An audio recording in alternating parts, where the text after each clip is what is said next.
నమస్కారం అండి. నా పేరు బాలనాయుడు, జనసేన పార్టీ పాయకరావుపేట నియోజకవర్గం. వెల్కమ్ టు జనవాహినితో మీ బాలనాయుడు ఛానల్. నా వీడియో చివరి వరకు చూడండి. నచ్చితే లైక్ చేయండి, కామెంట్ చేయండి, ఎక్కువ మందికి నా వాయిస్ చేయడానికి షేర్ చేయండి, సబ్స్క్రైబ్ చేయడం మాత్రం మర్చిపోకండి. అయితే ఈరోజు టాపిక్ రిజర్వేషన్ల భారత్.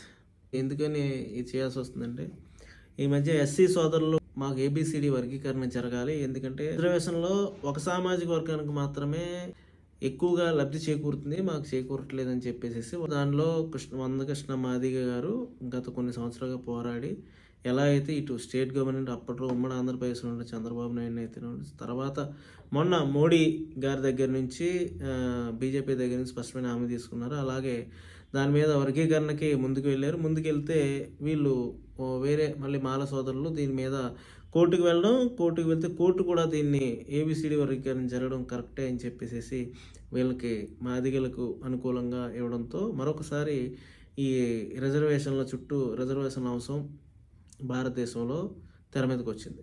అసలు రిజర్వేషన్లు అంటే ఏమిటి, రిజర్వేషన్లు ఎందుకు ఇవ్వాలి, రిజర్వేషన్లు ఇవ్వడానికి తావు తీసినటువంటి అంశాలు ఇవన్నీ కూడా నేను అంటే ఇది రిజర్వేషన్లో భారత్ అనేది ఒక సిరీస్గా చేద్దాం అనుకుంటున్నాను. ఇది ఎన్ని భాగాలైనా సరే చల్లారిన అంశం అది కనీసం ఒక 4-5 భాగాలుగా ఇది నేను ఈ వీడియోస్ చేద్దాం అనుకుంటున్నాను. దీంట్లో చాలా విషయాలు అసలు ఈ రిజర్వేషన్లకి దారితీసినటువంటి కుల వ్యవస్థ, దీని మీద కొంచెం కూలంకుశంగా వెళ్దాము. అలాగే క్లుప్తంగా వివరించడానికి ప్రయత్నం చేస్తాను, మరీ డెప్త్గా వెళ్లకుండా. అంటే బ్రిటిష్ వారు మనకు స్వాతంత్రం ఇవ్వక ముందు, బ్రిటిష్ రాజు కన్నా ముందు రాజులు, దానికి పూర్వం ఉన్న భారతదేశ చరిత్రలో కూడా కానీ మధ్యలో వేరే వీడియోస్ కూడా వస్తూ ఉంటాయి. మన ఆది మానవుడి నుంచి ఆధునిక మానవుడిగా అనుభవించిన దగ్గర నుంచి ప్రతి ఒక్కరు కూడా రంగును చూసో, లేకపోతే తన లాంగ్వేజో, లేకపోతే ప్రాంతమో, లేకపోతే తన డామినేషన్ కోసమో సమూహాలుగా, తర్వాత తెగలుగా, వర్గాలుగా విడిపోతూ చివరికి ఈరోజు దేశాలుగా ఒక జాతీయతని పెంచుకొని కొన్ని దేశాలకు విడిపోవడం జరిగింది. జీవ పరిణామ క్రమంలో జరుగుతూ తర్వాత అభివృద్ధి చెందినటువంటి మానవుడిగా వస్తూ ఇలా క్రియేట్ చేసుకున్నాడు. అందులో భాగంగా అంటే ఇప్పుడు ఆఫ్రికన్ కంట్రీస్లో తెగలు ఉంటాయి. అట్లాగే మొత్తం ఆల్ ఓవర్ వరల్డ్ చూసుకున్నప్పుడు మతాలు ఉంటాయి. మతాలు కూడా ఒక సామాజిక వర్గమే కదా. హిందువుల, ముస్లింల, బౌద్ధుల, లేకపోతే క్రైస్తవుల. కానీ మన దగ్గరికి వచ్చేసరికి, మన భారతదేశానికి వచ్చేసరికి ప్రపంచంలోని ఎక్కడైనటువంటి ఒక విశిష్టమైనటువంటిదా లేకపోతే సామాజిక విభజన అనేది చర్చించుకుంటూ ఉంటే కులం అనేది మన దేశంలో ఉన్నటువంటి హైందవ మతం, అంటే ఆ రోజు భరత ఉపఖండం, అంటే అప్పట్లో ఉన్నటువంటి ఆఫ్ఘనిస్తాన్ అయితే, పాకిస్తాన్ అయితే, బంగ్లాదేశ్ అయితే, ఇవన్నిటిలో మన ఇండోనేషియా ఎన్నిటిలో కూడా హిందూ మతం ఉండేది. హిందూ మతం ఉన్న ప్రతి దగ్గర కుల వ్యవస్థ అనేది ఉంటుంది. ఇది సామాజిక విభజన లేదంటే పని విభజన అనే దగ్గర నుంచి కూడా చర్చించుకుంటూ వద్దాం. చర్చిస్తేనే అప్పుడు మనకు రిజర్వేషన్లు ఎందుకు కల్పించవలసి వచ్చింది. అంబేద్కర్ లాంటి వ్యక్తులు అప్పట్లో గాంధీ గారు, నేతాజీ గారు, లేదంటే పటేల్ గారు, వీళ్ళందరూ కూడా నెహ్రూ, సావర్కర్, వీళ్ళందరూ కూడా ఫ్రీడమ్ కోసం ఎగెనెస్ట్ బ్రిటిష్ వాళ్ళ మీద. అంబేద్కర్ గారు మన దేశంలో ఉన్నటువంటి ఈ అణగారిన వర్గాల కోసం ఆ రోజుల్లో కూడా దానికోసమే ఫైట్ చేశాడు ఆయన. ఇవన్నీ కూడా చర్చించాల్సిన అవసరాలు.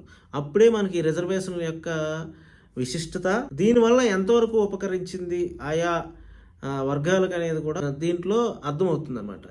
అయితే హిందూ మతంలో ఉన్నటువంటి ఒక పని విభజన ఏదైతే ఉందో ఆ పని విభజనని కులాలుగా విభజించడం మొదలెట్టారు, అంటే క్యాస్ట్ సిస్టమ్. సో ఈ క్యాస్ట్ సిస్టమ్ అనేది హైందవ మతంలోనే మాత్రమే, ప్రపంచంలో ఏ మతంలోనూ కూడా ఉంటాయి.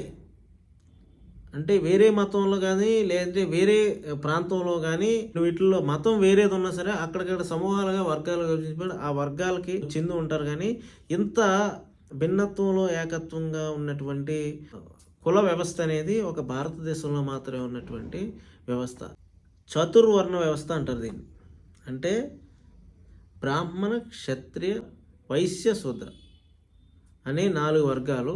దీంట్లో కూడా ఒక శూద్రుల తర్వాత ఉన్నటువంటి పంచమ జాతి కూడా ఒకటి ఉంది. అది వేరే వర్గాలుగా విభజించారని చెప్పేసి మనుధర్మశాస్త్రం అని ఒకటి చెప్తుందని చెప్పేసి అంటారు. అంటే ఇప్పుడు పాకిస్తాన్, బంగ్లాదేశ్ ఇవన్నీ కూడా ముస్లిం కంట్రీస్‌గా కన్వర్ట్ అయిపోయి ఉన్నాయి. తరతరాలుగా వాళ్ళు అప్పట్లో ఈ ఆఫ్ఘనిస్తాన్ అన్నీ కూడా హిందూ మతంలో ఉండేవి. అంటే సువిశాలమైనటువంటి ఏదైతే అఖండ భారతం ఉందో, అఖండ భారతంలో అప్పటి నుంచి కూడా ఇది మనుధర్మ శాస్త్రం ప్రకారం ఉంది అని అంటారు. కానీ భగవద్గీతలో ఏం చెప్తానంటే, నేను 4 వర్గాలనే పెట్టాను. అది పనిని బట్టి, అంటే జ్ఞానం కలిగిన వాడు ఎవరైనా సరే బ్రాహ్మణుడే అని శ్రీకృష్ణుడు చెప్తాడని చెప్పేసి భగవద్గీత చెప్తూ ఉంటుంది. వ్యాస మహర్షి రాసినటువంటి భగవద్గీత. అప్పట్లో బ్రహ్మజ్ఞానం అంటే ఏంటి? యజ్ఞయాగాదులు చేయడం, క్రతువులు చేయడం, పూజాధికాలు చేయడం, చదువు అంటే సంస్కృతంలో ఉన్నటువంటి ఇతిహాస గాథలను, పురాణాలను పఠించడం, దాన్ని ప్రపంచానికి దాని ద్వారా ఈ వేదాలు, ఉపనిషత్తుల్ని, అందులో ఉన్నటువంటి ముఖ్యమైన అంశాలని ప్రపంచానికి జ్ఞానాన్ని ఇవ్వగలిగాడు. ఆ జ్ఞానం కలిగిన వాడిని, ఆ యోగ్యత ఉన్నవాడిని బ్రాహ్మణుడు అంటారు. అలాగే క్షత్రియుడు అంటే ఈ అనేటువంటి బ్రాహ్మణుడు అనేవాడు యూనిక్.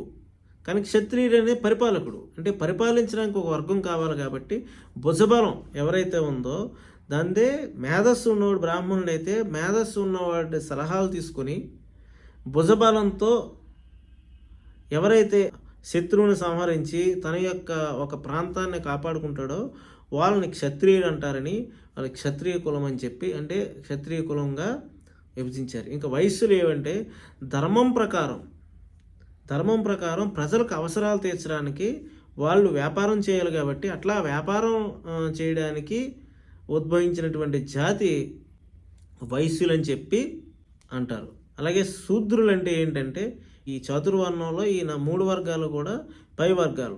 కానీ ఈ శూద్ర వర్గం ఏదైతుందో వాళ్ళు ఏంటంటే వివిధ కార్యక్రమాల్లో, అంటే ఉదాహరణకి వ్యవసాయం అంటే ఫుడ్ పెట్టాలి కదా, అంటే వీళ్ళందరూ కూడా ఫుడ్ పెట్టేవాళ్ళు కానీ, బట్టలు కావాలి కదా జనాలకి, సో బట్టలు నేసేవాళ్ళు కానీ, అదేవిధంగా నాగలు చేసేవాళ్ళు కానీ వడ్రంగి, అదేవిధంగా అంటే ఇవన్నీ కూడా ఉత్పత్తి వర్గాలు అంటారు. ఈ ఉత్పత్తి వర్గాలకు సంబంధించినటువంటి, అంటే పైన ఉన్న వాళ్ళందరూ ఆర్గనైజ్డ్, కింద ఉన్న వాళ్ళందరూ ప్రొడక్టివిటీ, శూద్రులుగా విభజించాము. ఇది ఆయా జన్మల్లో చేసుకున్నటువంటి పాపపుణ్య కార్యముల వల్ల వీళ్ళు ఏ జన్మకు ఆ జన్మ, అంటే వివిధ జీవుల జన్మలు ఎత్తుతూ చివరికి ఉన్మతమైన మానవ జన్మలో వీళ్ళు ఈ విధంగా వస్తారు. ఈ విధంగా వచ్చినప్పుడు వీళ్ళని ఒక్కొక్క పార్ట్ నుంచి అనుభవిస్తారు కాబట్టి వాళ్ళ కార్యక్రమాలు చేయాలి అని చెప్పి ఒక చాతుర్వర్ణ వ్యవస్థని భగవద్గీతలో బోధిస్తాడు. దీన్నే మన పురాణాలు, ఇతిహాసాలు, మరి ఉపనిషత్తులు ఉన్నాయి. దీన్ని రాశాడు ఇలా అని చెప్పి. కానీ భగవద్గీతలో ఆల్రెడీ శ్రీకృష్ణుని బోధించాడు కదా, కాబట్టి ఇంక మనుధర్మశాస్త్రం ఎలా కన్సిడర్ చేస్తారనేది మనకి ఇక్కడ వచ్చినటువంటి ఉద్భవిస్తున్నటువంటి ప్రశ్న. అయితే ఇక్కడ ఈ చాతుర్వర్ణాలు కాకుండా ఇంకా కడజాతి, అంటే అంతిమ జాతి అని ఇంకొక వర్గం ఉంది. ఈ చాతుర్వర్ణం కాబట్టి ఇంకొక వర్గం ఉంది. ఆ వర్గం ఎలా వచ్చింది ఏంటి అనేది నేను నెక్స్ట్ ఎపిసోడ్లో చెప్తాను. ఆర్గనైజ్డ్ క్లాసెస్ అంటే Brahmana, Kshatriya, Vaishyas. 4th Shudras, they are productivity, అంటే సమాజానికి ఏదైనా ఉత్పత్తిని ఇచ్చేటటువంటి వాళ్ళు. ఇది కాకుండా ఇంకొక వర్గం ఉంది, ఇంకొక జాతి ఉంది. అది పంచమ జాతి అని ఒక జాతిని క్రియేట్ చేశారని. మరి ఇది ఎంతవరకు ఎవరు క్రియేట్ చేశారు, ఏంటి, ఎలా వచ్చింది, ఇది తెలుసుకున్న తర్వాత రిజర్వేషన్ సిస్టమ్ పూర్తిగా అర్థమవుతుంది. నా వీడియో మీకు నచ్చితే లైక్ చేయండి, కామెంట్ చేయండి, షేర్ చేయండి, సబ్స్క్రైబ్ చేయండి. ధన్యవాదాలు.